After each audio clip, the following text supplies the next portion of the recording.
Children's Bible club के साथ में जुड़कर प्रश्न आपके उत्तर बाइबल से इस श्रृंखला में फिर से एक बार आज आपका स्वागत है। कई बार लोगों ने मुझसे इस प्रकार की बातें कही है कि हम परमेश्वर से कुछ मांग रहे हैं और परमेश्वर मानो सुन ही नहीं रहा है। परमेश्वर हमारी प्रार्थनाओं का उत्तर नहीं दे रहा है।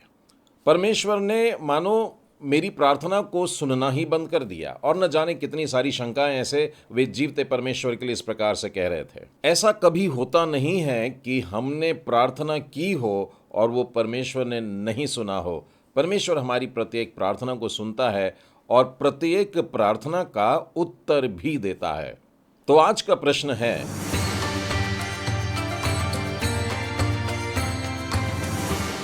कि क्या परमेश्वर हमारी हर एक प्रार्थना का उत्तर देता है? चलिए बाइबल में से इस प्रश्न के उत्तर को खोजते हैं। मैंने जब ऐसे प्रश्न पूछने वालों के साथ में बात किया तो पता लगा उन्हें बाइबल के कुछ खास शब्द याद हैं, कुछ वचन उन्होंने याद करके रखा है।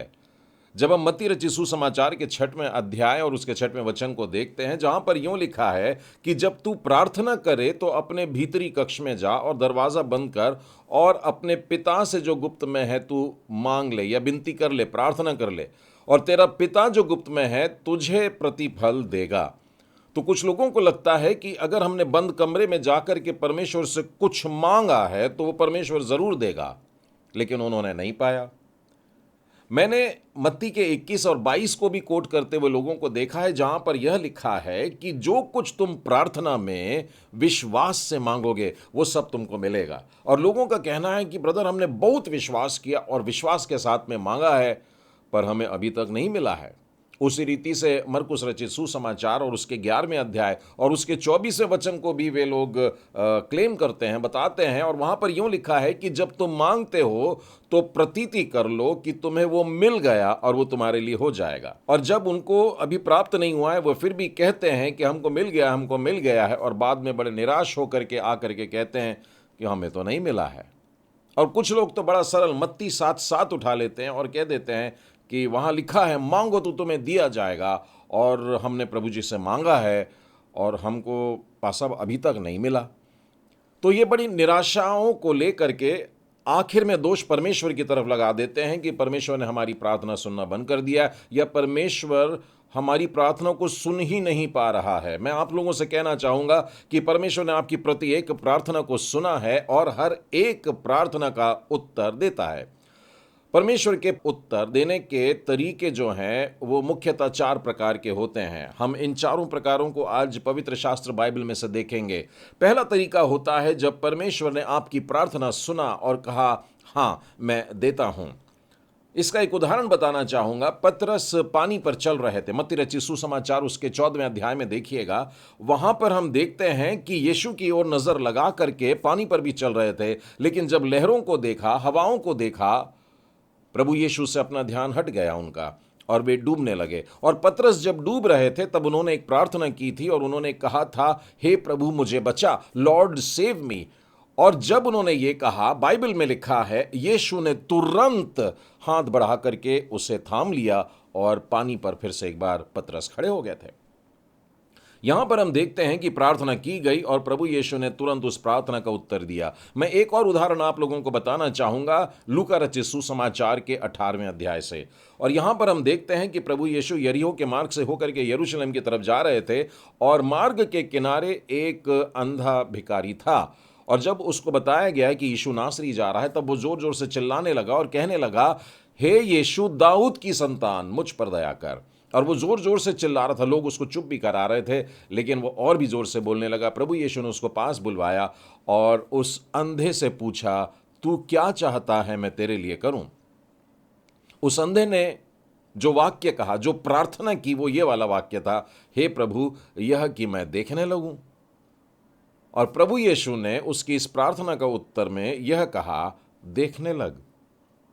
तुरंत, यानी कि हां में उत्तर मिला और तुरंत उत्तर परमेश्वर से प्राप्त हो गया। तो कभी कभी हमारी प्रार्थनाओं के उत्तर हमको तुरंत मिल जाते हैं। कभी कभी हमारी प्रार्थना का उत्तर परमेश्वर इनकार में देता है, यानी हमने मांगा और परमेश्वर ने कहा नहीं मैं नहीं दूंगा। इसका एक उदाहरण मैं आपको यूहन्ना रचित सुसमाचार और उसके 11वें अध्याय में ले चलता हूं, जहां पर 2 बहनें प्रभु यीशु से विनती कर रही हैं कि आप जल्दी से हमारे घर आइए, हम बड़ी दुविधा में हैं।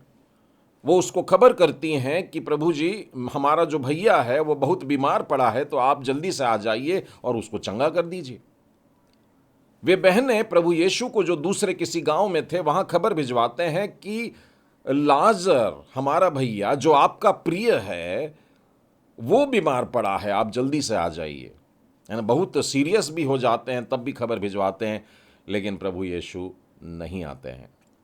लेकिन प्रभु यीशु ने उसी समय जान लिया था कि उसे क्या करना है, और प्रभु यीशु के पास में और भी बड़े प्लान्स थे लाजर को लेकर के, क्योंकि अगर वो अभी आ जाते तो लोग सिर्फ इतना ही विश्वास करते कि प्रभु यीशु को बीमारियों पर या बीमारी को निकाल देने का अधिकार है।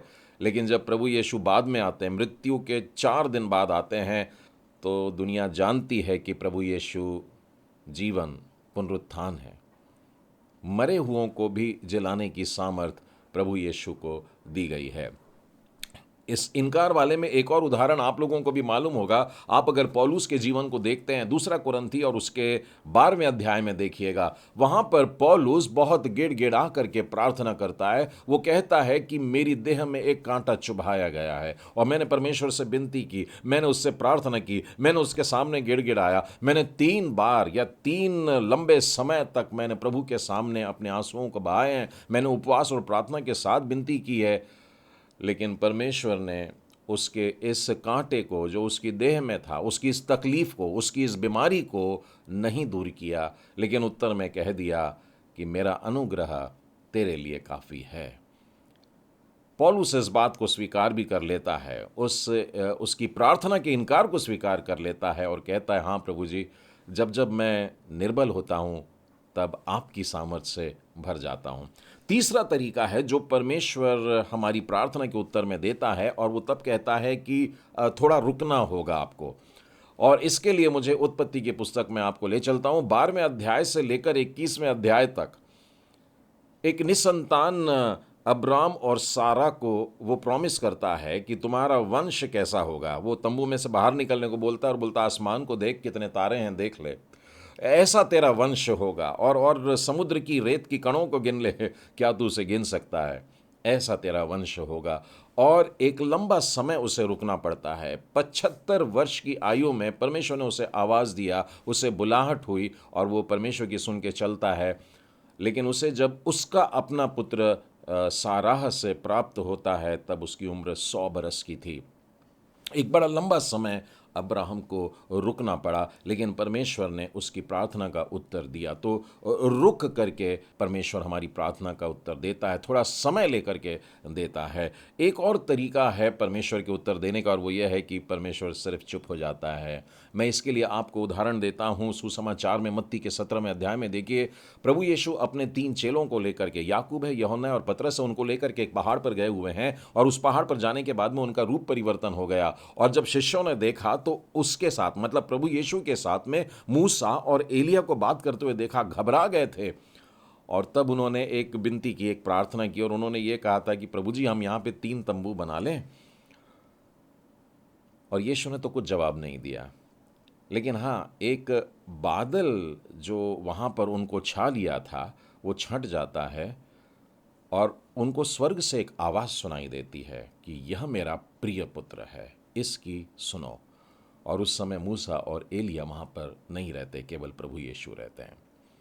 तो हमने देखा कि हमारा परमेश्वर हमारी प्रार्थना को उत्तर 4 तरीकों से दे सकता है, और संभवतः आपके प्रार्थना का उत्तर आपको हाँ में नहीं मिला होगा, शायद इनकार मिला होगा, लेकिन उसमें भी परमेश्वर की सामर्थ प्रकट होती होगी। या शायद परमेश्वर ने आपको थोड़ा और रुकने के लिए कहा होगा, या फिर शायद वो अभी एकदम चुप है। लेकिन जब वो चुप भी रहता है तो वो आपको एक बहुत बड़े भेद की बात, आत्मिक भेद की बात बताता है। तो आज का प्रश्न था कि क्या परमेश्वर हमारी हर एक प्रार्थना को सुनता है। मैं आपको यूहन्ना के 15वें अध्याय और उसके 7वें वचन से यह बताना चाहूँगा कि परमेश्वर हमारी प्रत्येक प्रार्थना को सुनने के लिए तत्पर है, तैयार है, अभी करना चाहता है। लेकिन यह वचन इस प्रकार से कहता है, यदि तुम मुझ में बने रहो और मेरी बातें तुम में बनी रहे, तब जो चाहे मांगो और वो तुम्हारे लिए हो जाएगा। परमेश्वर पिता आप सबों के साथ रहें। शालोम।